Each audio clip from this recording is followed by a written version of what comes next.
Thank you all for coming out. My name is Deborah Tufel, and I'm pleased to be able to host this Hutchinson Reno County Chamber of Commerce event, each legislative session presented by AT&T and our Hutchinson Regional Healthcare System.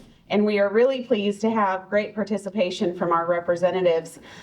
We have been spending quite a bit of time in Topeka on issues that are important to our chamber and our local economy, on early childhood, on taxation, and some policies related to utilities. It's been a busy legislative session, and there's been a lot of things happening as well on income tax policy. So we're going to hear from our legislators on those topics today.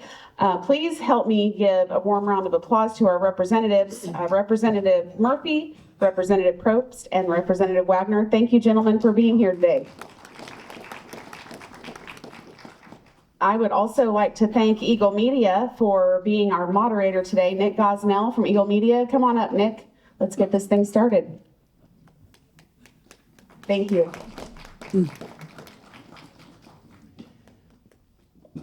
Good morning, everyone. Good morning, gentlemen. Thank you for your time once again, coming out on a Saturday morning to hear from people. And if you have a question, there are just a few up here, so we'll probably have time to get to ones that are written this morning. So if you want to write a question for the legislators, feel free to get it to Marcy in the back, and they'll get it up to me before things get over with. So we should have a lot of time to get into issues today. First of all, wanted to start with a question from the folks that's sent in ahead of time, but I want everybody to have a chance to introduce themselves, tell what part of Reno County that you represent and what committees you serve on. So I'll start with Michael and go from right to left as I look at you guys and let you introduce yourselves for a couple minutes before we get to the questions. Okay, thank you, Nick. Michael Murphy, 114th District, which is most of the rural part of Reno County. I have South Hutch, all around most of the county, with the exception of Haven and Pretty Prairie down in the southeast. And then I have all of Kingman County and the east half of Pratt County. So a pretty good sized area. I serve on the education and agriculture and what's it called? Legislative modernization, which is a new committee. This started this last year, and it's been kind of interesting. We've done some really interesting. We've done a lot of research in it in relation to cybersecurity, so that's been kind of interesting. And anyway, appreciate being here. I'm Representative Jason Probst from the 102nd District. I represent the south side of Hutchinson, generally south of 17th Street until you get to the west side of town. It jogs up a little bit to 25th Avenue. Serving as the ranking minority member on House Commerce Committee and also on the Agriculture Committee and the Legislative Post-Audit Committee. Glad to be here today. Yeah, hi, I'm Representative Paul Waggoner from the 104th, which is basically the north side of town, going up to Medora, Buhler, and all the way into McPherson County, up into Inman. Probably my main thing in the legislature is being vice chairman of House elections.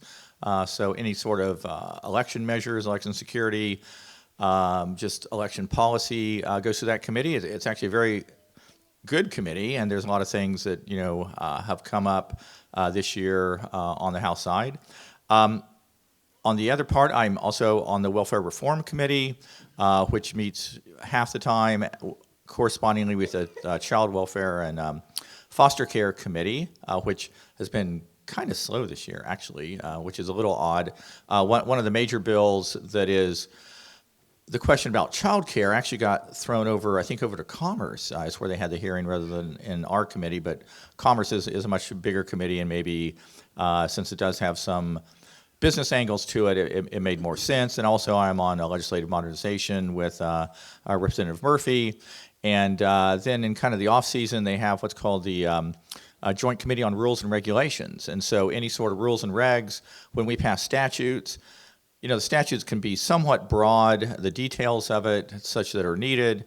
The agencies have to provide, and the committee reviews those. So sadly, we had the I guess it would have been a constitutional amendment 2-3 years ago that just narrowly lost, which would have given the legislature more power over rules and regs, though we have had a bill this year that actually has, which we might talk about, that has improved the situation somewhat. But rules and regs is really, there's a lot of the bureaucracy, how things are kind of really done in Topeka, rules and regs is a good place to be to see what's going on. We'll start just with Representative Murphy again so that we can go down the table, and then they'll each get to start a question as we go on through.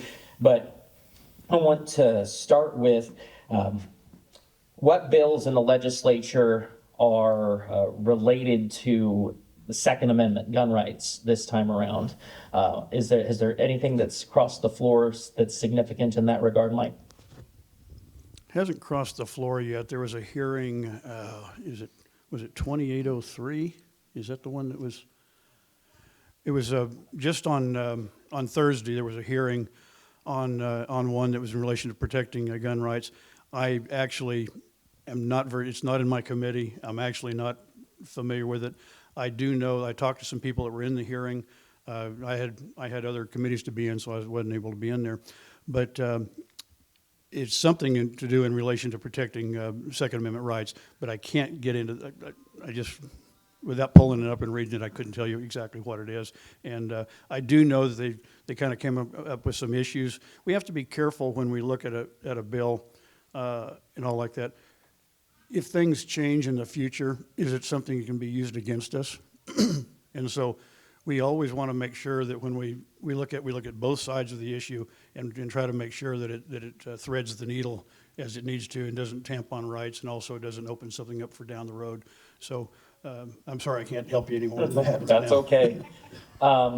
Jason, I know you've got 1,000,000 pages to read after this on different things that have come to Commerce, but have you seen anything Second Amendment related that has enough legs to end up on the House floor? It's hard to say whether anything has legs to end up on the House floor or end up in a conference committee report. But I haven't seen anything. I mean, I think the bill that Mike referenced is the only thing that's out there. There was a resolution. I don't know if that's the same thing. There was a resolution, I think, that was something to do with ammunition and accessories. But nothing has come to the House floor. And just a little context, the committees are really busy, and during this point of the year, you're spending a lot of time in your committee work, and I think it would be fair to say you kind of have a cursory knowledge of what's going on outside of your committees, and you try to stay well versed in that, but generally you're really, really focused on what's happening in your committees, because those are the bills that you're going to be voting on in that committee before they go out the House floor. So I'm really been focused on agriculture and commerce right now. But I haven't seen anything. There's nothing that's come to the House floor yet, and nothing that's come through any of my committees dealing with the Second Amendment. Okay, so if that's the case, then Paul, I guess Jason was talking about a different topic before we got started this morning, but he basically said that when it comes to the Kansas legislature, a lot of the time, no news is good news. Because it means that you're not going, that people can know what they've got going on, and that there's not going to be a whole lot of changes. Do you agree with that generally? I mean, actually, when you get up there, I mean, the totality of what the legislature deals with is so broad that, you couldn't get somebody, you try and specialize in some sense. And so, you have all the different committees getting into things that you have no idea if it's even going to make it to the House floor, and how much you should, care about it, directly, because you're not going to have to vote on it, or it's not going to get to a place where, it could become statute. I will say, it has been a very slow Second Amendment year. I used to be on the Fed and State. I'm not on it anymore. And all of the gun bills, pro or con, would come through there. I know the one bill I know was Michael Hauser's bill. I think Murphy would say that it was Hauser's bill. There was I think I'm not pulling up, but it's 2803 is what it is. 20, okay, but and again, you'll there's a sort of an anti-gun control or an anti-gun group called Moms Demand Action that they all wear their red T-shirts, and you'll see them up at the Capitol to kind of vote or whatever, lobby against any such measures. The only thing that really has happened, frankly, on the House floor, we had this bill on suicide that would criminalize assisting suicide, that one of the Democrat representatives, whose kind of gun control is kind of her big issue, had an amendment to criminalize if a person had a gun around that somebody used in a suicide, to somehow make that part of this bill, and it was not really germane, which again, it got thrown out on just lack of germaneness. But that's really been sort of the biggest gun-related measure that we've seen all year. And Nick, just real quick, I wasn't able to pull the bill up, but it is 2803, and the short title is Creating the Kansas Gun Rights Preservation Act Prohibits the Commandeering of State Resources to Enforce Federal Gun Control. And so what that was about was in other words, it's not going to change any laws, but the feds couldn't come and say, okay, Reno County Sheriff, you've got to come help us do this. It would just be forced to let the feds have to do it themselves. Okay. Okay, Jason. Tonight, in case anybody wants to remember, is Spring Forward, Sunday at 2 a.m. technically. Are there any bills in the legislature regarding daylight saving time? And some states just don't do it at all. Some states go with it with the rest of the country and so on. Anything related to that at all that you've seen? Not this year. I know there's been some legislative efforts in previous years to maybe pull us out of the time change. I don't know how to deal with the time change. I don't like it. Initially, it messes me up for about 2 weeks. The daylight's all weird, and then at some point, I'm very glad that I have all this daylight in the evening. So then you kind of adapt to it. I think it's one of those things where it's like if you end up with a hodgepodge of states doing one thing and another group of them doing something else, it would be difficult. But I guess I can also say I don't have like a burning passion to fight that fight. I just, it's something I have to deal with twice a year, and I'm not particularly thrilled about it. All right. Hey, Paul, so there's nothing at the state level on this. Yeah, no, not this year. And of course, on Fed and State, like a year or two ago, there was a bill that was to make it permanent standard time. But then in committee, and this is when I was on Fed and State, the amendment was to make it permanent daylight savings time. And so there's kind of a battle as to on that regards. I know the legislation actually is in like 40 states. It is kind of an issue that comes up.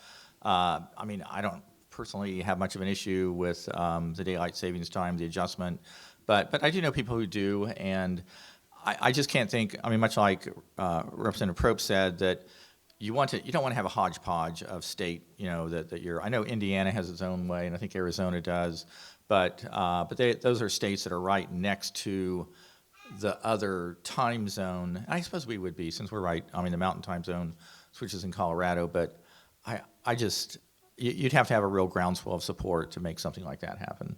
Okay.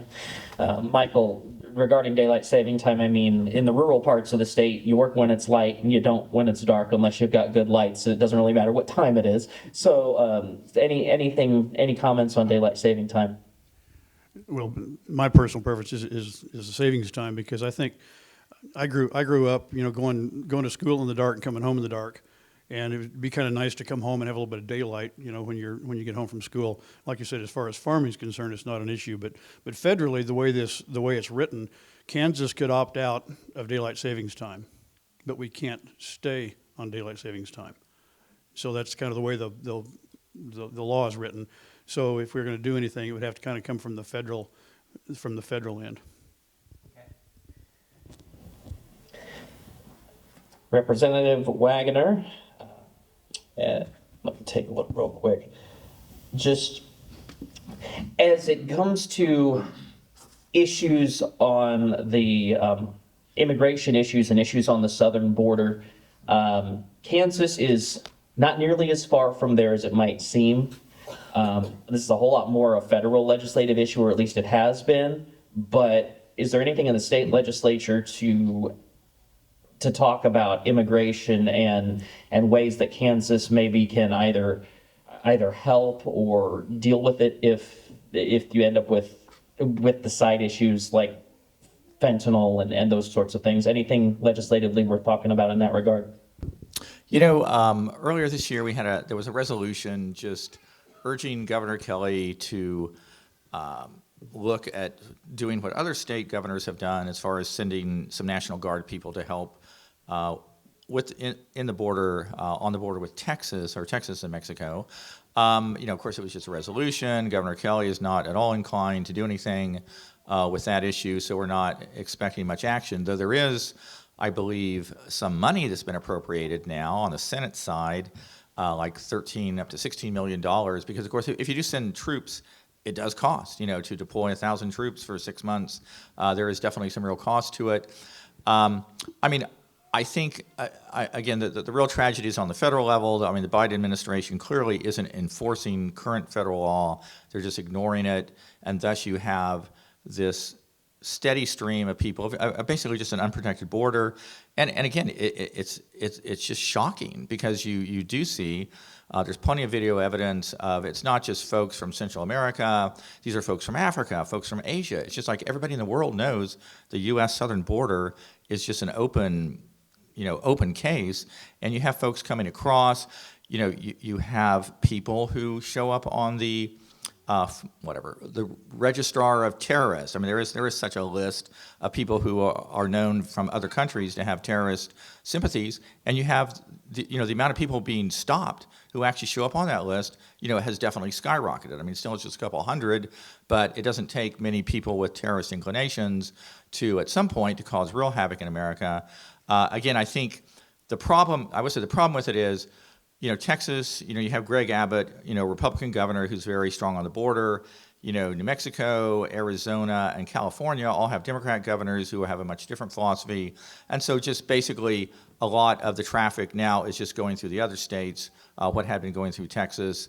The concept is great, but I don't have high hopes that it is going to, turn the needle, sadly. Representative Murphy, just wanted to ask again about medical marijuana. Has there been any movement on any legislation regarding that since we talked about it last about a month ago? It was sort of like the Second Amendment thing. I think there's something out there, but I don't think it's even had a hearing or anything, has it? Not that I'm aware of. Okay. So that issue is, I guess no issue's dead, Jason. We've talked about that on the radio before, but speaking generally, if things haven't made it to at least a hearing by now, you're hard pressed to have them happen in the second half of the session. Yes, but anything can happen. I've actually read a draft bill of the Senate. I believe it's the Senate president's preferred version of medical marijuana that he's probably going to prevent. There's been a little bit of reporting that he feels like he has a version of medical marijuana that he's willing to support. Frankly, Ty Masterson has been the blockade on this. The House has passed a version. The Senate rank and file have wanted to pass something on medical marijuana. Senate president has made it clear he doesn't really interested in anything. The problem I have with this bill that I read, and I don't know that the bill is anything beyond a draft, but it is highly specific. It was very clear that it's routing it as a research program to Wichita State.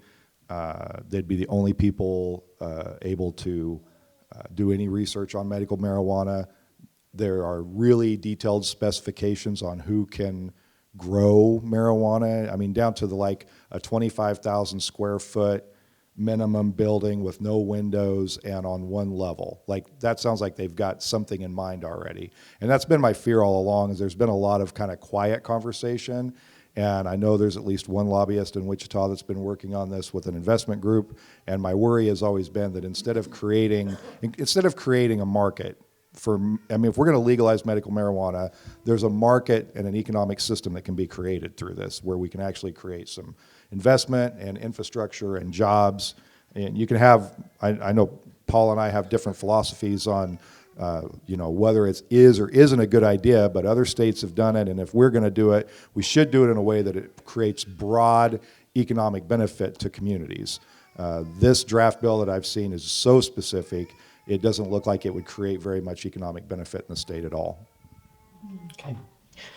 And maybe this is a good time, Paul, as we go to you, just to explain that quite often there are things that happen on the other side of the rotunda, and until they either pass that side, or you get a same version of the same bill, it can be really difficult to answer questions on stuff that started in the Senate.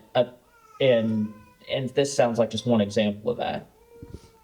Yeah, I mean, the other side of the House is on the west side of the building, the Senate's on the east side, and it really can be two very different orbits. I mean, honest to goodness, you're busy enough with all the House business that you know, unless you see some news report or something, or maybe talk to one of your senator friends, you're not aware of too much.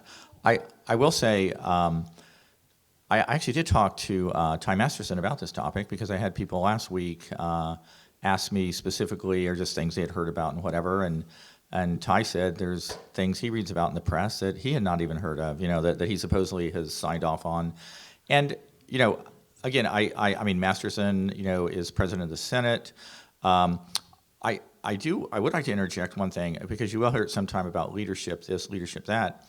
The point is, you know, in the House, you know, the majority caucus, I mean, the leadership is not just imposed on us from, you know, above.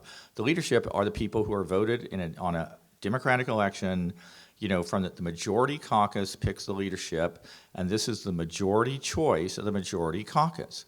You know, so when I hear people talking about leadership, it's like, you know, these are the people that we picked, the people in the majority, you know, who are the people elected by the people of Kansas to be put in the majority as across the totality of the districts.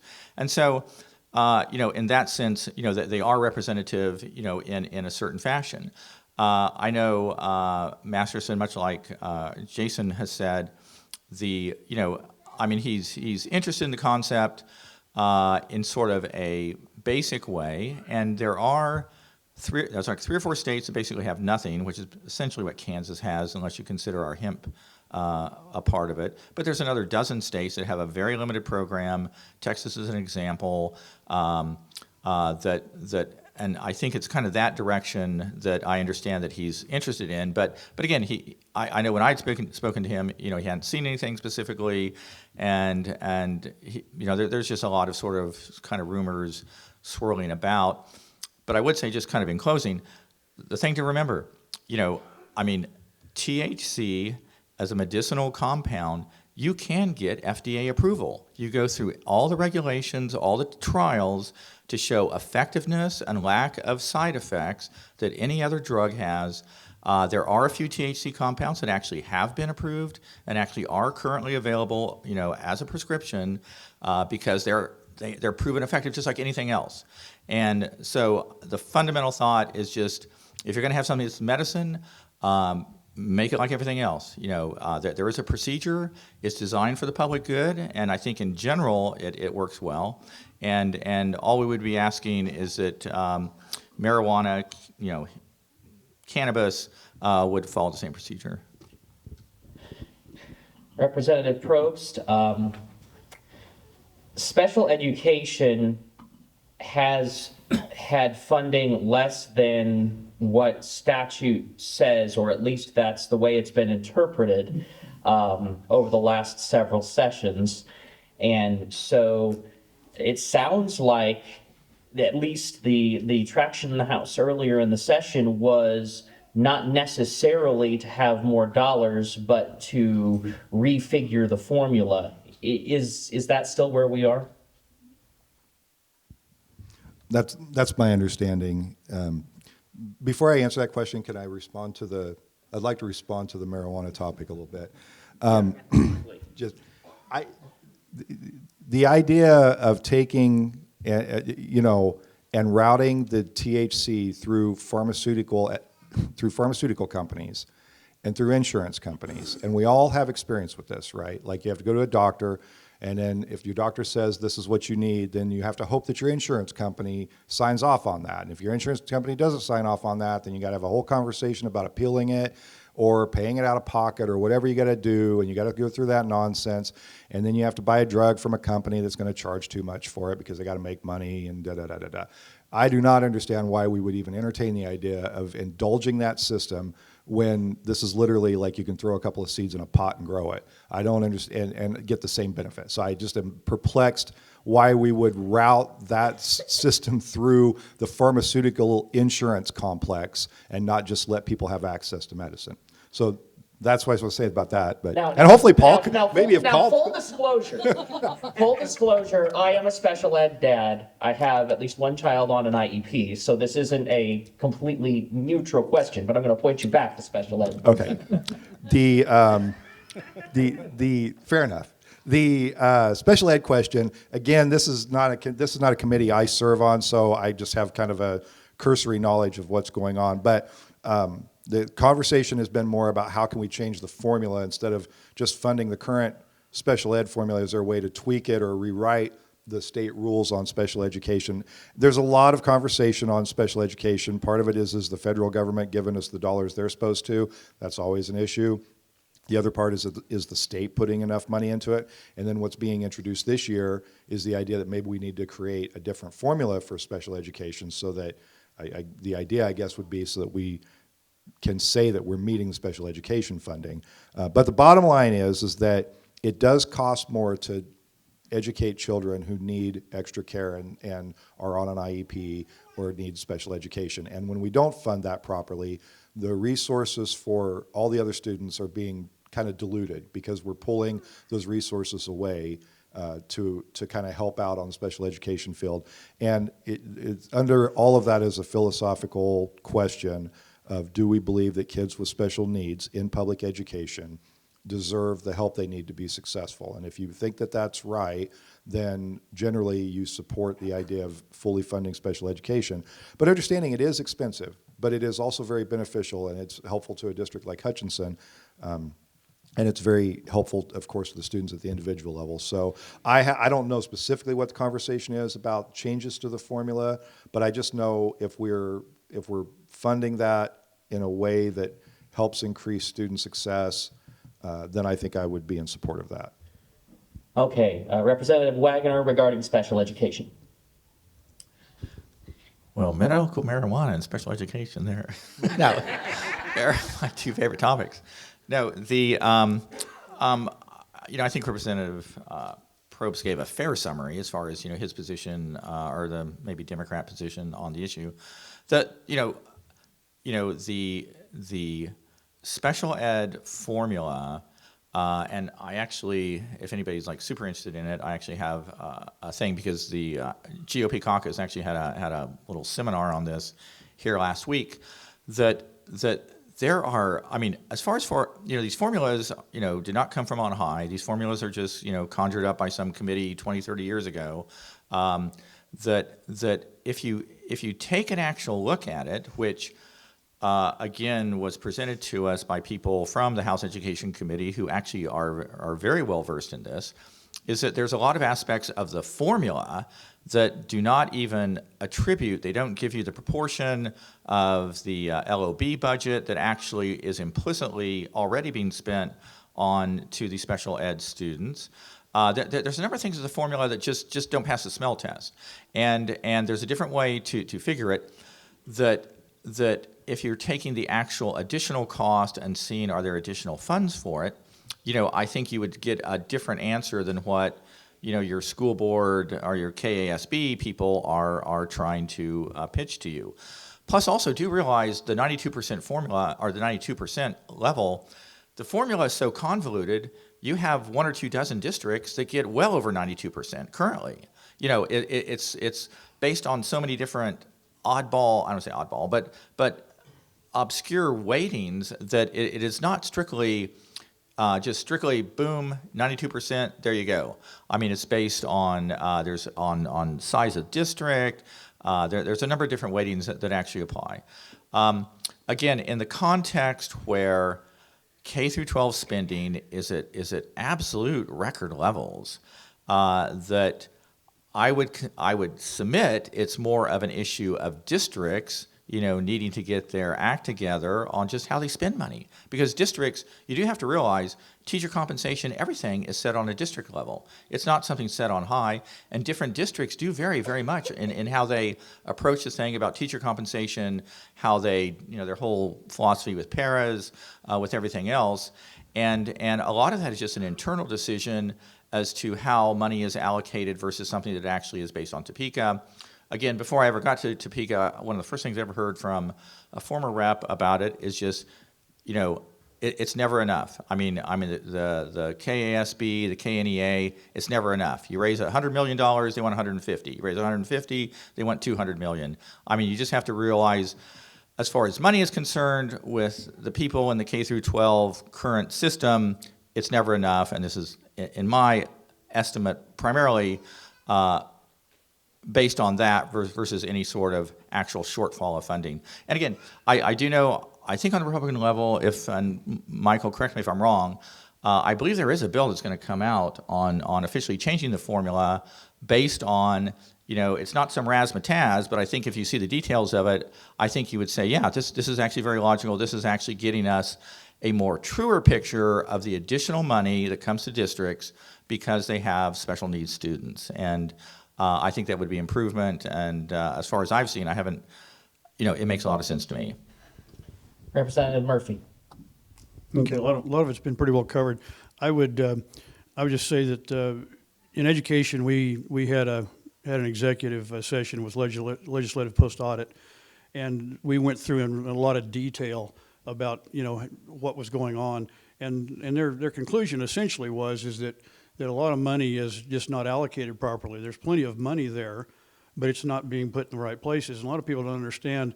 It doesn't matter what government entity you're talking about, whether you're talking schools, you're talking city, county, township, whatever, you have different funds where money is put. And then there's certain legalities about whether you can move money from one fund to another. So you can look like you're out of money. You've got a fund over here, it's got a lot of money in it, but you can't touch it. You can't use it for that. So there's some things like that need to be addressed. In relation to, you talk about your son with special needs. I've got two grandsons that both have IEPs. One is because he's got a learning situation. The other one is because he's about 3 years ahead of himself. And yet there's that special, that's another pot of money that goes in there. He doesn't need it for learning, yet the way things are written, that's the way it's done. And I was talking with several superintendents down in the central part of the state early in session, and I asked him, I said, are we over classifying some of these kids? I mean, are we putting kids on IEPs that maybe don't really need it? And they admitted, yeah, we are. And of course, when we do that, then we change the needs and stuff. So it looks like we're underfunded when really we're not. So I think we need to get back. We've been doing the same thing, like Paul said, for a lot of years. I think we need to get back and look at things and kind of address it, because I think the money's there. We've got to face the fact that we're putting about 63% of our entire budget in K-12 through our higher education. So we're doing about, 22% in Medicaid? So now we're looking at 85% of our budget is set, and we're wanting to pull more out of that 15% and put somewhere else. I don't know about you, I'm paying enough taxes. We need to figure out a better way to allocate it, I think.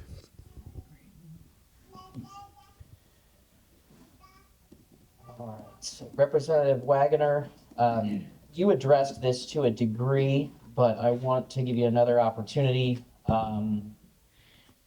Leadership in each house, as you said, is elected by that house. And so functionally speaking, it's that those are the people that get to decide what stuff that comes out of committee actually gets on the schedule to be worked as far as bills are concerned. Is there anything that you say to yourself, this issue is one that I would like to see happen, that maybe leadership isn't necessarily as wild about this session? Anything specific for you, Paul? Well, we haven't gotten really into the fun stuff as far as, the last 2 or 3 weeks of the legislature is where kind of some of the bigger topics. So I'd hate to say, because I don't know exactly what's going to come above the line on that. And again, it would be for people who are really opinionated about what they want to see above the line. The thing is run for leadership. I mean, get the support of your colleagues, on your vision for what type of legislation ought to be moving ahead. And I mean, it'll come up every 2 years. Again, the presumption would be is that Republicans will be in the majority. It's a very safe presumption, frankly, but that but if you really have a burr in your saddle, and I mean, you see this on both, not so much on the House side, but a lot on the Senate side. People who wish they ran the Senate, but they could have ran against current leadership, but they didn't, or maybe they did and they lost. And if they lost, it shows that the majority of your colleagues did not have, they had more trust in person A, than yourself. And the best thing to do in sort of in the communal fashion, which the legislature, has to run on, is just to, speak your piece, but not try and be a gadfly and just muck up the system. And so I don't know if I've gotten to your question, but I don't have anything. I mean, you almost have to ask me in the final one is like what should have they brought above the line that they didn't? Sure. Okay. Reverse skate this time to Jason because you were in leadership on the Democratic side in a previous session. So how does that happen? And then my initial question: is there anything that you haven't seen that really needs to be brought above the line in the second half? Okay, the leadership question, yes, in the 2020 to 22 session, I was the assistant minority leader for the House Democrats, and then I ran again in 22 and was not successfully elected. So as Paul said, I tell them that I wasn't Democratic enough to be the leader of the Democrats. And in some ways that's true. I mean, the dynamics, generally, the parties are moving further apart from one another, and there's precious little room in the middle anywhere.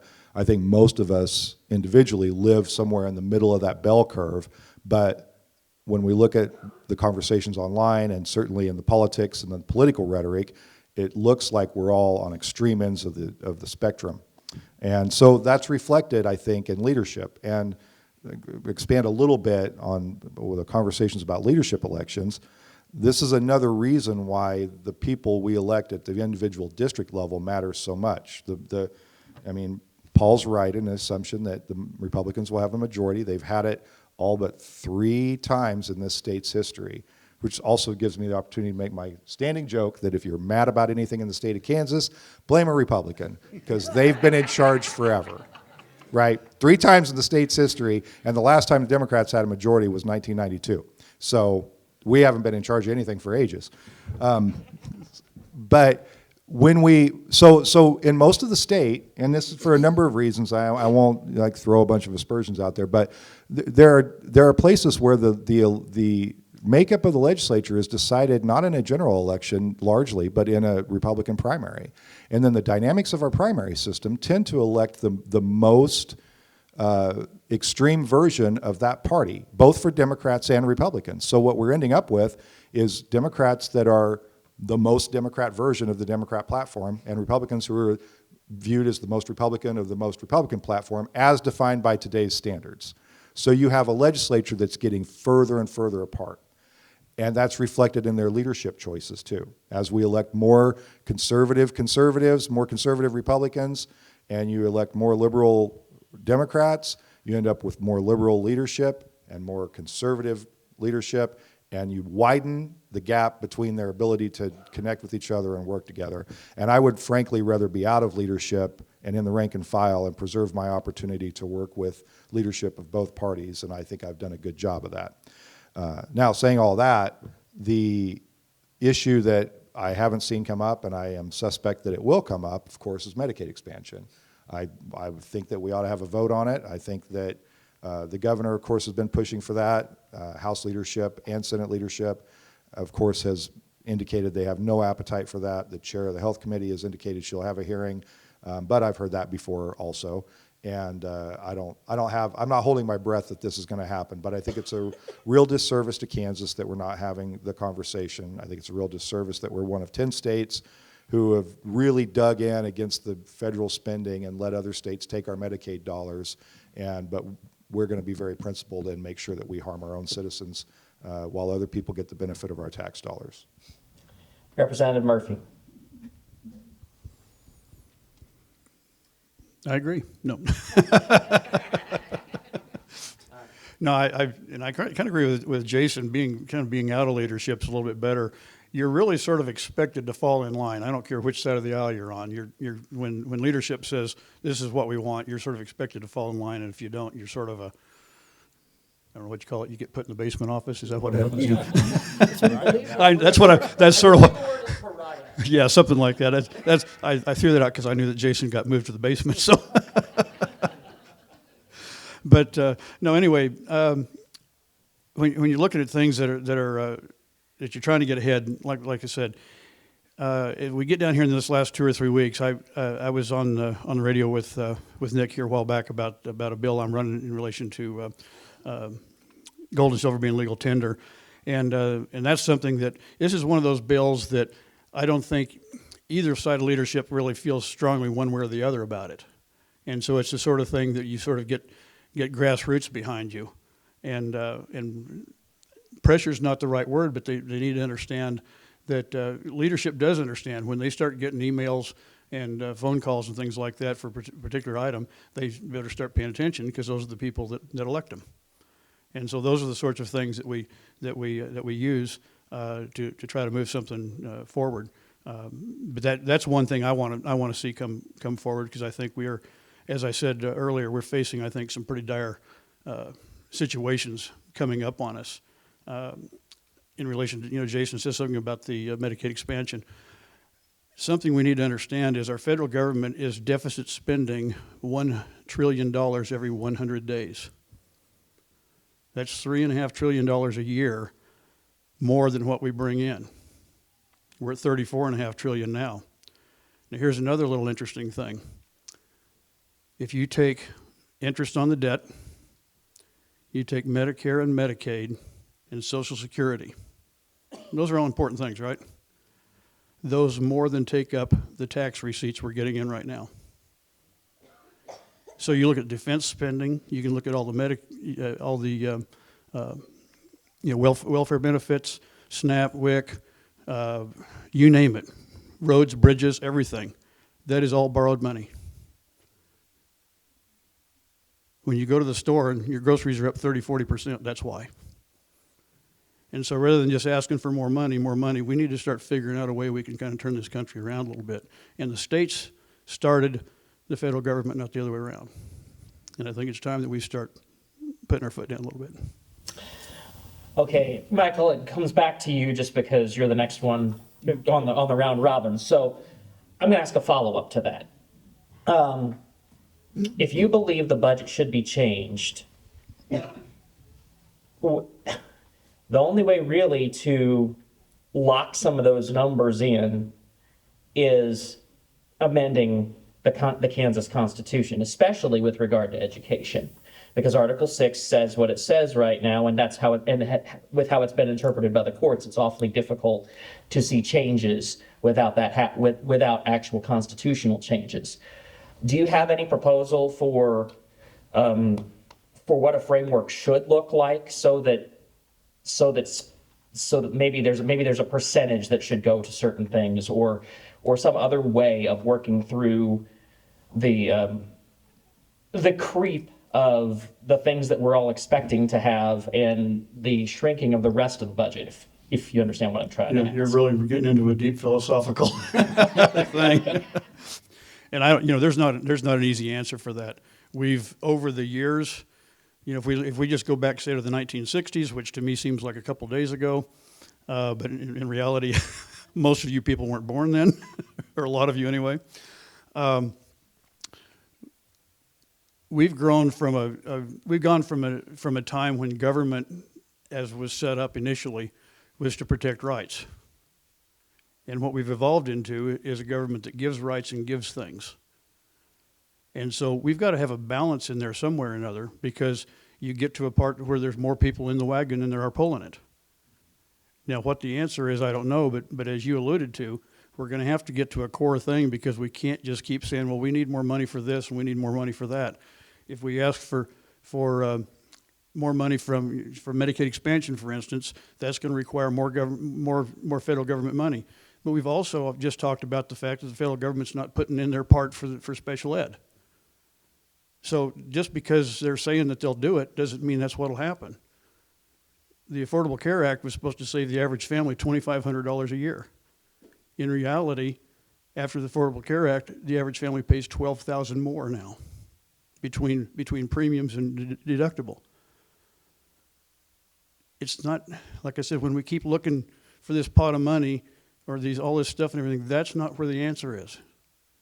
And as you alluded to, I don't have the answer, but I think we need to start looking at it and trying to figure it out. And there's going to be some hard decisions because it's not going to be easy. And there's a lot of people that are used to getting things that they're not going to get. And, you know, all of us. And so those are just some things those are some conversations we're going to have to start having because we've been sort of kicking the can down the road. We've been whistling past the graveyard. But it's just, it's going to, the chickens are going to come home to roost, as they say. Okay, I'm going to reframe it just a touch, Jason, for you. But when you sit down at your house and you do a household budget, you have to say, okay, this percentage of what comes in goes to this, and this percentage of what comes in goes to that, and this percentage of what comes in goes to another thing. Would it make sense for the state of Kansas to structure their budget that way rather than to do the appropriations and budget process the way that it's done now, where everybody comes in and talks about dollars rather than talking about percentages? You get what I'm trying to ask? Yeah, sort of. These budget questions I mean, Mike's right. These are big philosophical questions, but also you get into specifics of budgeting, very technical. I feel like there's two parts here. One, kind of following Mike on the federal budget part. I like his analogy of the cart, and there's more people in the cart than pulling the cart. I would argue that there's a few people in the cart with giant bags of money making a few people pull the cart. That's what I feel is going on. That's my philosophical view, is that there are people who are making enormous amounts of money, who have the money to spend on lobbying efforts to make sure they never actually contribute to this shared system. And that's happening at an obnoxious amount. And when we talk about tax policy, both at the state level and at the federal level, it's very seldom begins with what can we do to help middle-class taxpayers. It begins with what can we do to help big industry, and what can we do to help the wealthiest companies in the world and in the country and the state. I mean, right now there's a conversation in tax that nobody will pay attention to about corporate tax structure, and it's there's two-factor method that corporations can use to determine their tax rates, and they want to go to one factor, which will cost $160 million. Nobody pays attention to those discussions because it matters to very few people. But the people that it does matter to are spending money on lobbyists to make sure that that happens. There's a huge effort, and there has been for 40 years, to consistently, year after year after year, knock down what corporations and the top earners pay. They're not contributing to our shared system. And then that pressure is borne by middle-class taxpayers. And then we have other forces at work that make sure we stay mad at poor people and blame them for it. So it's not a healthy system, and I think we all know this, but we don't always agree on where the source of that problem is. And then my frustration with that, Mike's right, the federal government's just spending money, and you know what? They're going to keep doing that, even if Kansas says, no, we don't want any of that money. We will not affect that federal budget one bit. What we do in the meantime, though, is harm people in our state by denying them access to a resource that is available at this time. And whether the federal government ends up doing whatever it does later down the road, that $1 trillion they spend every 100 days, Kansas can say, we're going to stand on this mountain of principle right now and not take any of your money, and the federal government is going to be like, okay, you do what you want, and they're going to keep printing their money. And if there comes a problem, there comes a problem. We don't influence that. At the state level, we do have control over our budget. We can say, and I think that it's smart. I mean, there's a lot of conversation. One of my favorite people on my side is Henry Helgerson, who's I think anybody would say is a budget hawk, probably more so than a lot of Republicans. He would have, if he had his way about it, there would be a limit on the increase of the budget every year, and you'd have to work within that. He talks, and I listen to him because he's been there for a very long time, and he expresses grave concerns about the changes in the way we manage the state budget, the way we talk about the state budget, the way we appropriate has changed over the last 30 years, where we used to have very detailed conversations at an agency level of what was happening and how the money was being spent, and now that is not happening as much. And we're doing a lot of this in the appropriations process, and we're not having the discussions on the floor as much because the budgets tend to come more through a conference committee report. So the rank and file largely are cut out of these budget discussions, which I think largely lead to increases in the state budget because, again, you get back to the lobbying, dynamic here. They only have to lobby 4 or 5 people to get what they want. They don't have to lobby 165 people to get what they want. If they can get 6 people on board, they can usually get their budget proviso put in and get a nice little carve out. So I may have meandered and not answered the question exactly, I'm not sure, but there is a philosophical difference, and my view has always been like we're spending money no matter what, and it's a value system. We spend money where our values lie. So if we spend money on incentives for businesses and incentives and tax cuts and tax credits and all these things that help wealthy people save money, then that's our value. That's where we've decided to spend money. When I draw my budget at home, I spend it on the things I care most about. And I think when we spend money in a government, we spend money on the things we care most about. If we spend it on people, that's where we care. If we spend it on business incentives, then we want to grow business. And there is some intersection where those things all work together, but I think it's a little out of balance right now. Paul, I feel like I'm asking a preacher about the Bible to talk to you about the budget. But do you have any big grand solution for the continued growth of government in Kansas and how to fix it? No, it's been interesting to hear the other 2 reps talk about this. I mean, of course, your initial context was kind of on the federal level about the deficit and such, which, of course, in the state of Kansas, we don't have that problem, and in effect, we actually have quite a budget surplus. I mean, we're sitting on close to $4 billion, in cash reserves and rainy day fund.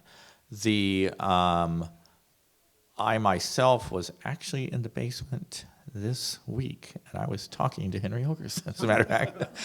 Small world. But it is, I will say, though, on the state of Kansas, of course, I first went up there in 2019, and back then the state general fund budget, was $7 billion. And even 2 years later, that was a little bit artificial because of COVID, we were still at just like 7.3 billion. I mean, last year we were at like 8.7 billion. This year it's going to be over 9 billion. I mean, Governor Kelly's budget, though some of it's one-time spending, in a sense, is supposed to be, she wants it over 11 billion in 2025. I mean, you have a potential trajectory, extremely high, and what kind of alluding again to what the other 2 have said, it is very true. The budget process is pretty crummy, frankly. I mean, frankly, it's very crummy.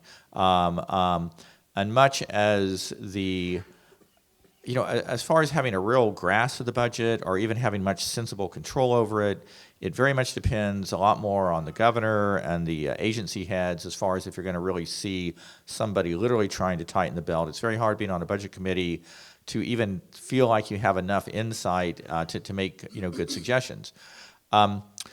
There is a fundamental problem with the legislature with the money in that how it is presented to us, which I think the budget's going to come out in like a week, sometime next week, I believe, appropriations will. It's just, and you'd almost have to see it. Again, I'm a business person, KU business school graduate, that, I know numbers, I can read a balance sheet and just seen plenty of public service budgets, but what we get is just, it's almost impossible to decipher what really is going on, what really happened, the percentage change, even from where the appropriation started to where they ended up with, is this above or below what the governor wanted? I mean, a lot of those sort of, to me, very just obvious questions, aren't even presented to us. It's just, KU, they want a new building and this, and we cut 300,000 from this, and we added 200,000 to this, and just so much detail that just the average rep's mind just totally, goes blank. And so I don't know. I mean, the real thing would be as far as the taxpayer's interest, as far as the regular citizenry, as far as, again, with taxation, contrary to what the person here sitting to my right has said, I mean, if you were going to divide this room into what the actual tax burden is, I mean, you have basically a certain chunk over here that's paying well over half the taxes, and maybe half of this are paying like 80 to 90% of the taxes. I mean, you have to realize that the tax burden, it's not like the rich are getting off with something. I mean, it was maybe a few exceptions, but in general, you have a minority that is paying the vast majority of all the taxes, and a lot of people hardly pay any taxes, and just so they have a different aspect to it, a different angle as far as what they get versus what they give versus what they get, but I do think the state of Kansas, I mean, the rubber is going to, I think, really meet the road, because partly it's a federal issue, and I think some of you understand where you've had all this ARPA money kind of raining down, and again, it's just, it's not free money, it's on a credit card, but nevertheless, all these things were done with ARPA money, and now the ARPA money's run out, and so the folks who are getting the ARPA money are coming to Topeka wondering, hey, why don't you guys make up for all this money that we used to get that we don't get anymore? And, what's really going to happen with that as to how much are we going to end up on a state level saying, items that had never passed muster before that all of a sudden were showered down just because of COVID, are we going to make that a permanent entitlement or a permanent part of the budget? I wish, and in closing, I'm sorry I'm going to ramble, but I do think the state of Colorado a number of years ago did what they called TABOR, which officially limited state expenditures to the inflation rate plus population. It was done back when they had a conservative majority in Colorado. They haven't been able to throw it off, though there's been repeated attempts to. It is somewhat undermined by the bureaucrats and just sort of the system in Denver. But nevertheless, it has been a fairly decent way of actually controlling state spending. There's in many ways Colorado, even though politically it might be to the left of Kansas, actually has a more kind of efficient sort of state government, at least on a dollar basis, than what Kansas does. I would think something like a TABOR would not be a bad idea. Again, I haven't seen all the details of it, but I think that kind of direction would be a great way for Kansas to keep ourselves out of the trouble that the federal government has. Well, here's the irony, Paul. That Tabor amendment was passed in 1992. So that's that same year that the Democrats last had control in the Kansas legislatures when Colorado passed the Tabor amendment. Yeah. So anyway, going forward, though, to ask another question of Representative Probst, the Senate had a hearing on a bill to allow microbreweries to self-distribute beer, and you and I have talked about this before, Jason. But what does that look like when if it comes to the House? Yeah, they had a hearing. We had some local people that were up for that hearing, and I think the bill will be worked next week in the Senate, and hopefully get out of the Senate and come over to the House. The House, I know there was a draft bill read in on the House side, but it's not gone anywhere. What I'd like to see, and I'll give you a little background on the issue. Microbreweries, right now we have a 3-tier system in the state. Microbreweries make beer, they can sell it on site, they can sell it to go in a container, or cans or bottles.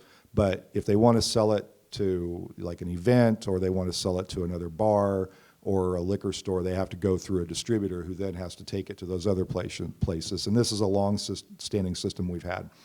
Microbreweries are frustrated. They feel that the distributorships are not moving their product very well, and that they're mostly interested in moving Anheuser-Busch or bigger companies' products. And so they've expressed some frustration across the state that they can't get their products in different places. And to illustrate that, I don't know, if you go to a restaurant anywhere in town and you ask for a Sandhills beer, the only one you're going to be able to get is Chickadee, because that's the only one the distributors will carry. because it's the only one that moves in enough volume to make it worth their while. So Sandhills might like to offer another beer to Carl's Bar, and they might want to have a couple of their other varieties on the distributors. They're completely subject to the distributors to make that happen. Microbreweries want, in this bill 511, would like to just have the ability to sell some of this beer directly, what they call self-distribution. They'd like to be able to sell that to some of their neighboring restaurants and bars and liquor stores on their own. I think it's a good idea. I feel like the distributorship model is kind of a protected monopoly, and at this moment, it is kind of bottlenecking this growth of an industry. We've gone in the last 20 years from very few microbreweries in the state to about 85, 86 microbreweries in the state. Everywhere they go, and they kind of create some economic activity. Even in small towns, I visited a small town of Cortland, had 234 people, and they have a microbrewery up there that is kind of a hub for the county. A lot of people are coming in, spending their day there. It's created a lot of buzz in the community. So I hope it comes over. Yeah, buzz. That's good. You got it. Thank you. I'm sorry, I just, I'll be here all night. But I think it's a good thing to allow a new emerging industry to grow. And I think if there's a legacy industry that is holding that back because of the regulations, and let's be clear about this, there are some industries that love regulations because it keeps competition out. And this is, I think, one of those examples. That we say we love free markets, but sometimes free markets aren't really free. They're stacked against competitors and against emerging markets and against disruptors, and they want those regulations to maintain a market for the legacy industries. That's what I think is happening here.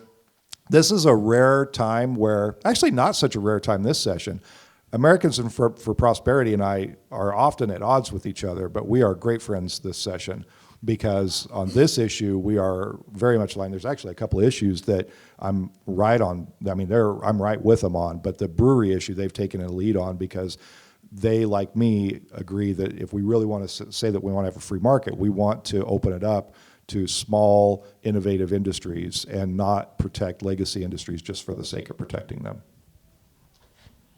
All right, now that he's opened up the issue, it's your turn, Paul. So.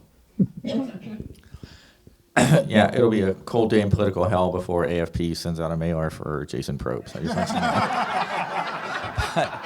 know. But there is.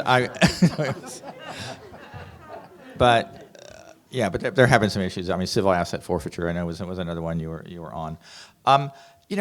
I will say, again, being on Fed and State, which was a great committee, you dealt with a lot of beer issues and the liquor licensing, and it is this kind of three-tier system that Kansas has. I think the microbrewery folks have a point, but a lot of this is more typically, you'll have these issues, like the Open Up Kansas thing 10 years ago, where it was basically a move by all the grocery stores, the big Dillons and folks like that, who wanted to sell beer, or strong beer, whatever, 6-point beer, versus like the smaller local liquor stores, and it was sort of economic, I would say, haves versus have-nots.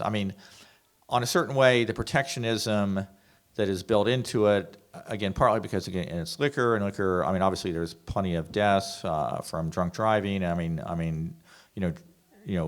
Alcohol clearly has problems, but it's more, you have we had this, you want to have a direct shipment of wine and liquor, which I think is currently, we don't allow that, because you would open up the world to Amazon and folks like that. But again, who's going to get wiped out? It's going to be the small, local companies, that are your local, taverns, places like that currently, are the ones who sort of have that market. And so it is a sticky wicket, and again, it's sort of an inherent problem of government regulation, because once people get used to a system, that then they're going to fight tooth and nail, because any change to it is going to hurt their bottom line.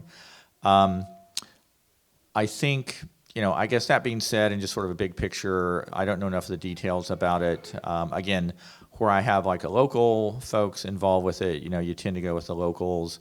I mean, unless you have a real philosophical difference against it. But but again, it's brings forth some of the issues that are involved with this particular industry, and we'll just have to see what comes from the federal side, from the Senate side. Okay, Representative Murphy, regarding the microbrewery bill, assuming you guys see it in the House. Yeah, I'm pretty much a free market guy, and we have to understand that every time government does something for someone, they do something to someone. And so I think the basic thing is we sit back and we look, because I mean, this happens with pharmaceuticals. It happens, I mean, even with government agencies like the FDA. There's people in the FDA that have close ties with companies, and so certain companies get preference and get their drugs out when others don't. So I mean, this is an issue really throughout everything, and so I think we do need to kind of sit back and take a look at this and see what we can do to kind of streamline things a little bit without hurting some, because we might open it up and then in the end might end up hurting them too. So I think it's something that we certainly need to look at. All right, Representative Waggoner, since you're on Elections Committee, what have they dealt with this session, and are there any bills regarding election machinery? Or I know there was a bill about not having the waiting period for mail ballots anymore. What's gone through that committee so far? Yeah, actually, it has been an interesting area to be involved with. There's been a number of bills, of course, we had hearings on. I think 9 bills we passed out of House elections. I think 4 have passed the House floor. There's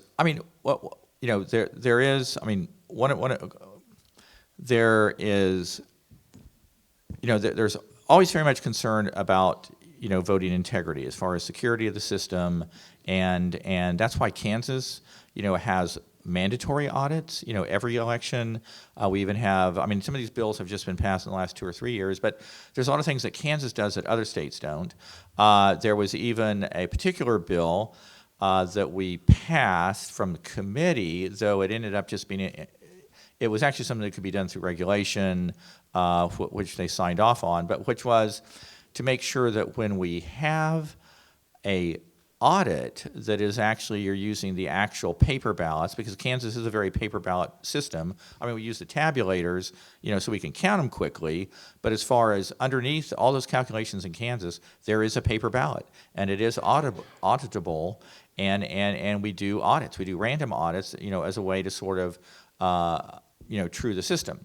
So there's both a question about voting security, but also voter confidence, because you want people, it's one thing that you can theoretically have this system, but if people feel like somehow it's rigged or somehow it's being manipulated, you want to have anything you can do to keep that, presupposition or that conclusion from people from really gaining traction. And so you're always mindful about that. The bill that we had that would take, currently Kansas does allow ballots to come in up to 3 days after the election as far as mail-in ballots. They have to be postmarked by Election Day or before, and if they're not postmarked, the county clerk's supposed to just throw them out. There's a lot of problems with that, to be honest. And most states, 30 states have it like Election Day, and frankly, even more kind of politically liberal Democrat states have that, where they have to be in by Election Day.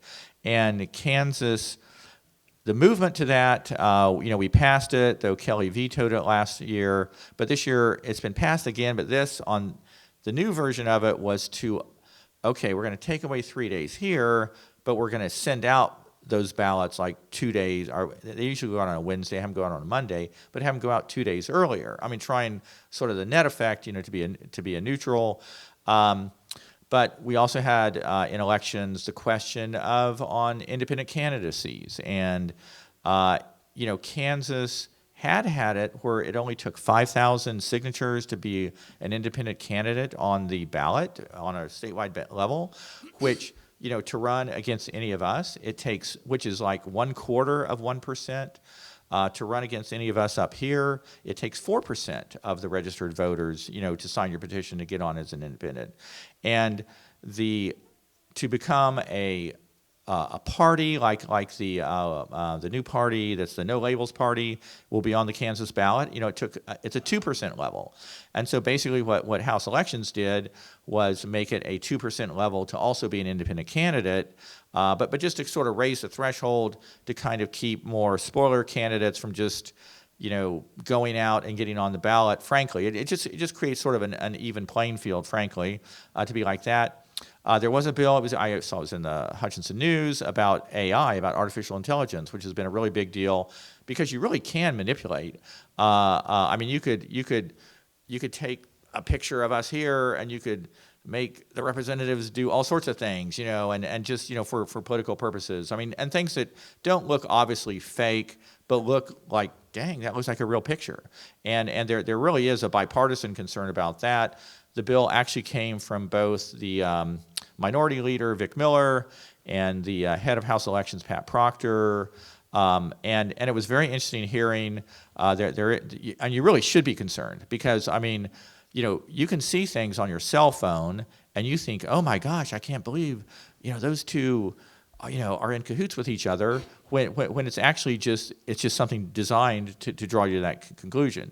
And so basically it makes it where they have to either have a disclaimer that this is just an artificially generated image, this is not reality, plus also, paid for by so-and-so, somebody's political campaign.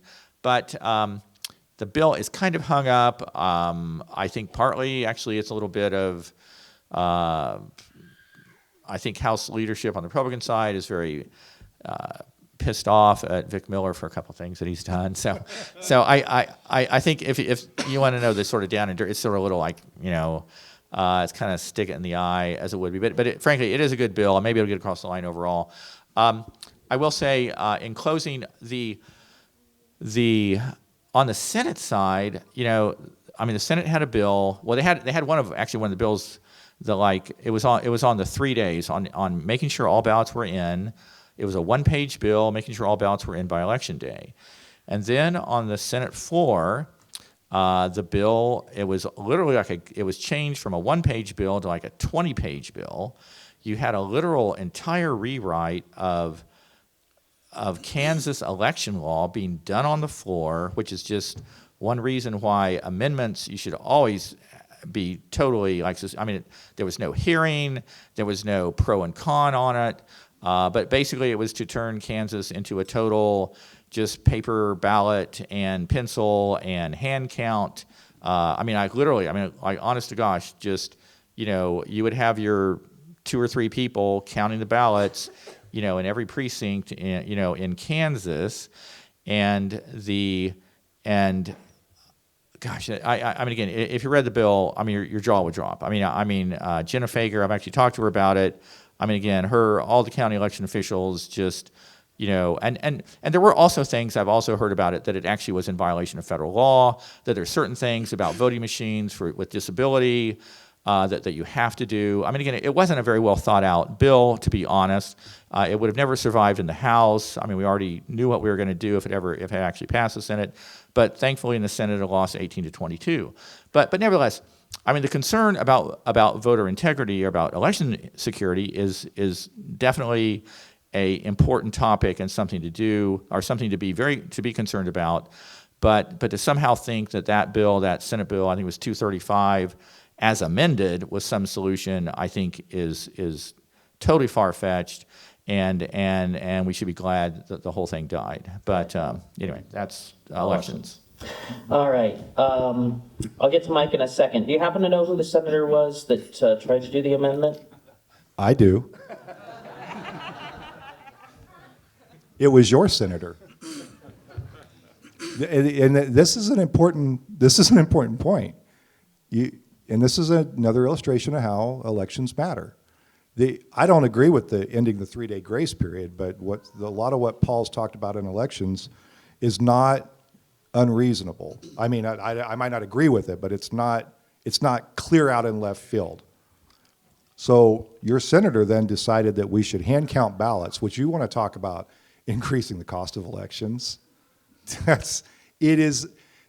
We have turned a corner in current political rhetoric and people that we're electing who say, I want to go back to this thing that never was all that efficient and never all that secure. I mean, I covered elections for a long time, and I remember when county clerks had ballots in their trunk that they were driving from one polling location to another, and if it was too late, they'd just keep them there overnight and then haul them in the next day. So, but he sunk that. One guy sunk that entire bill because he put on an amendment that said we should rewrite all of election law right now, and including hand counting ballots, which would cost you an insane amount of money that I guarantee you wouldn't be happy about, and would actually erode the integrity of your elections. So, yeah, that's who did that. So I'll say this, it's a little out of order, but keep that in mind next November, because on all these elections, it matters. We can have the views we have about things. I disagree with these guys a lot of times, but I don't often see them bring, well, I don't ever really see them bring anything. Maybe Mike sometimes. But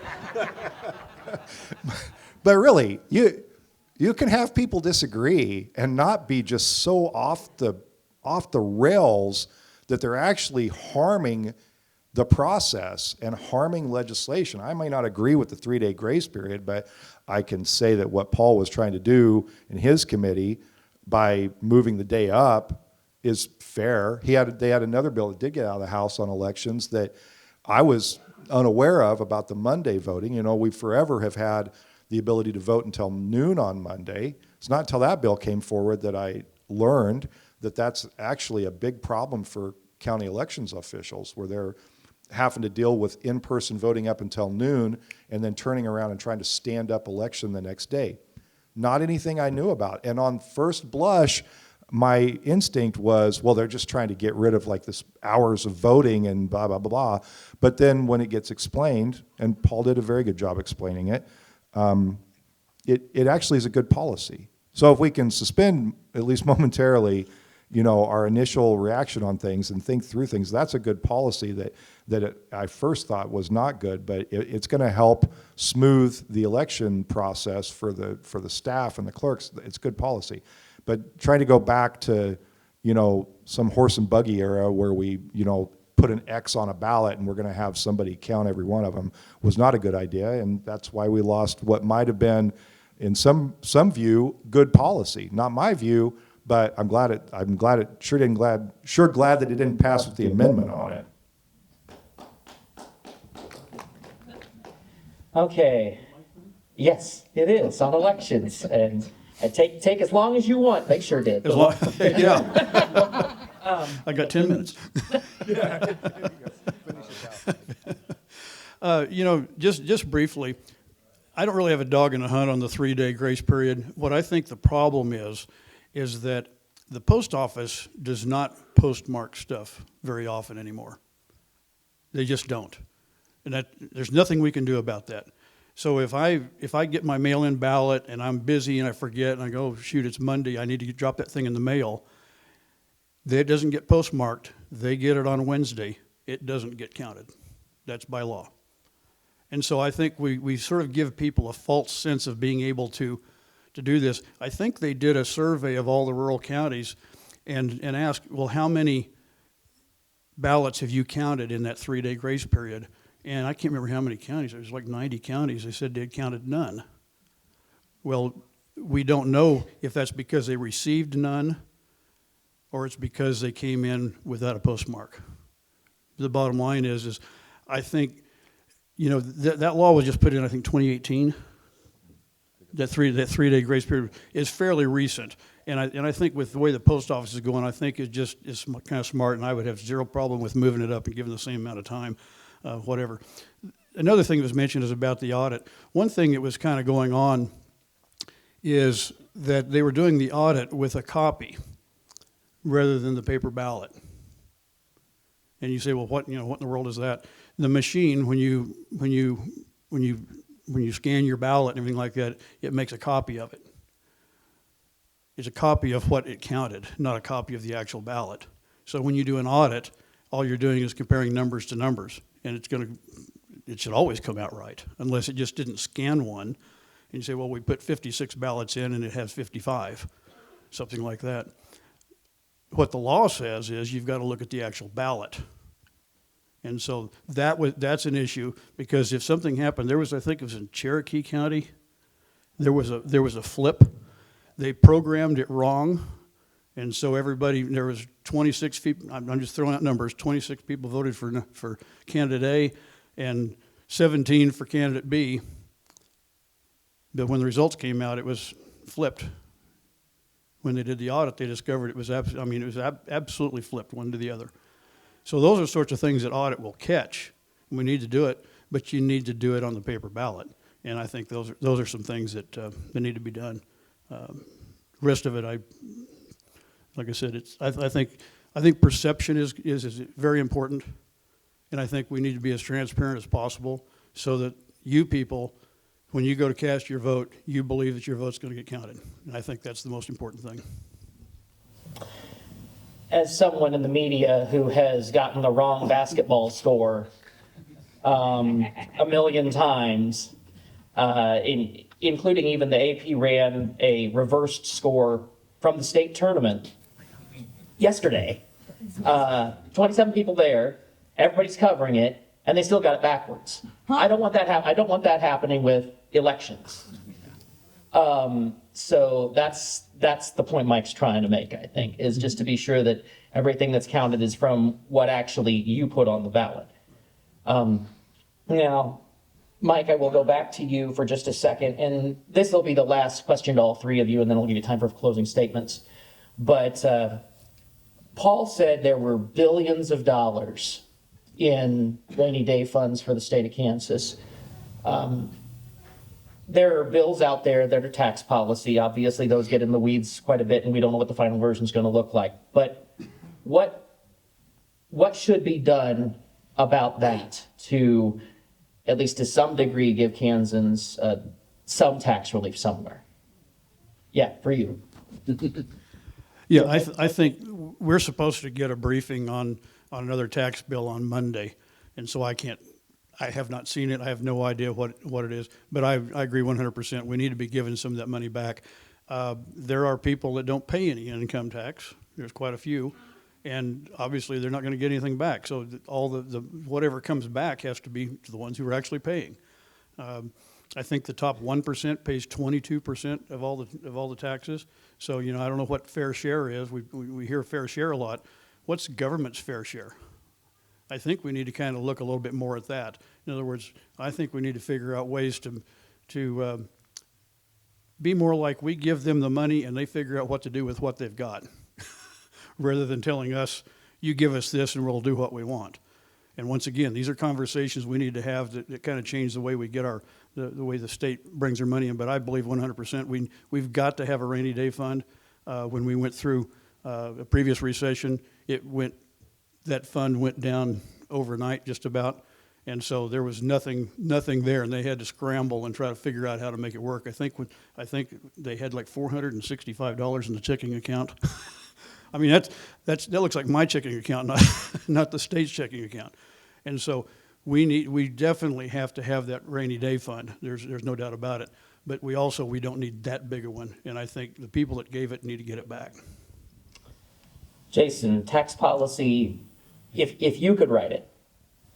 Well, both of my colleagues up here have made the point that wealthy people pay a big chunk of the income tax, and most people pay little or no income tax, and we're still going to have a conversation about a flat tax. When I put all that information together, I know who the flat tax is for. I just want to point that out. My belief in tax policy, if I had my way about it, the number one thing I'd do would be to expand the homestead refund program to increase the income threshold, increase the amount, and provide some relief for property tax. I still believe that for most people, that is the most onerous tax. It's the one that is the most burdensome. It's the one that's affecting retirees the most. So if somebody ever put me in charge of tax policy, I would put all this income stuff to the side, and I would start with income tax, State has very limited capacity to actually lower property taxes because there's local taxing entities, but we can. 20 mils is all we control. That's all yeah, that's right. 20 mils on education is all we control. And we've made some tweaks there that I think are beneficial. But if I had my way about it, I'd expand that homestead program, get it to more people, offset the cost of property tax without interfering too much at all at the local level. That'd be the number one thing I'd do. And then we could start looking at maybe an overall sales tax reduction. We're still paying a higher sales tax than we paid pre-2012, so we could probably look at knocking off a sales tax. I think that would do more. The income tax would be the last thing I would touch. I don't think that, particularly in my district, which is where my votes come from, it doesn't do any good. It doesn't help hardly anyone in my district. So I have no incentive to support anything that substantial relief on income tax. But property tax is a real burden, and I think that's where the state, if we have excess funds, that's where I think we should start. Paul, tax policy, if you got to write it, what would it say? I think it's important. We are going to take a second stab at it. I do know that much. I mean, like Michael said, I think early next week, I know on the GOP side, at least we'll be hearing kind of what's going to be coming forward as sort of another stab at it while we still have some time. I would, in context, I do want people to realize, of course, by eliminating the food tax or the state part of the sales tax on food, sales tax tends to be kind of a regressive tax. It tends to hit, lower income people more than higher income people, particularly the food component of it. We've actually changed, the progressivity, regressivity of our overall tax burden, by eliminating that sales tax on food. I think people, that should be duly noted. The thing with the flat tax is, the flat tax has a lot of economic benefits to it. It's definitely something that a lot of other states are doing. And to Jason's point, you do have to realize the flat tax, it doesn't have to be 5.1% or whatever. It could be 5.5%. There's different levels that you can set a flat tax at, and you can make the adjustment down at the bottom. This kind of boogeyman that Laura Kelly has created about the flat tax, just to me, doesn't make any sense. Frankly, Colorado has it. Jay Pritzker, one of her big donors in Illinois, they have a flat tax. It's not inherently some sort of, it's not, frankly, not inherently at all some sort of big gimme to the rich. I do think, one of the things people don't realize, we did actually on property taxes like a year or two ago, one of the bills is that when you hit 65, and there are some income limitations on it, and I really need to get a little more information, but there is a mechanism in Kansas law now where your property tax will not go up. You can actually get the difference. If your property goes up in value and your county officials don't hold the line and things go up higher, or whatever, your school officials, there is a way to keep actually the amount that you pay in property taxes should be capped at what it hits when you're 65 years old. And that I thought was a very big thing, because Kansas really does, for retirees, is actually considered one of the worst states to be in as far as our tax structure, because again, and part of that would also be solved, I think, by any plan from either side as far as on making Social Security, benefits totally tax-free. My only other final thing on this, I would say, on tax policy is it needs to be inflation adjusted. Whatever our exemptions are and limits, they need to be adjusted for inflation and not just a flat amount, because that actually does create a real benefit, particularly in the out years, and I think it's something to kind of keep the onus of inflation of continually sort of creeping up your taxes in a way it wouldn't otherwise. But I do think we're going to have a proposal. I sure hope we can have whatever the majority that's working for this keep their head together and get this over the top. Okay, we are at 10:30, so I will go ahead and give a couple of announcements about next month. On April 17th, here at Stringer from noon to 5, the Chamber is hosting the U.S. Civics Bee, where middle school students will compete and talk about problems they want to see solved. So if you have an opportunity to come, audience participation will be welcome on the 17th of April. And then the next forum is here on April 20th And that again will start at 9 in the morning. Our thanks to AT&T and Hutchinson Regional for making these events possible, and to the Chamber for allowing me to be the one that directs the conversation a little bit. There are lots of things that we could have talked about this morning, but these guys, they came out and they took on a lot of tough stuff in the middle of a session when the final form of all of this isn't necessarily as clear as it might otherwise be and will be in April. So I appreciate their time and yours as well. Thank you so much for being here on a Saturday.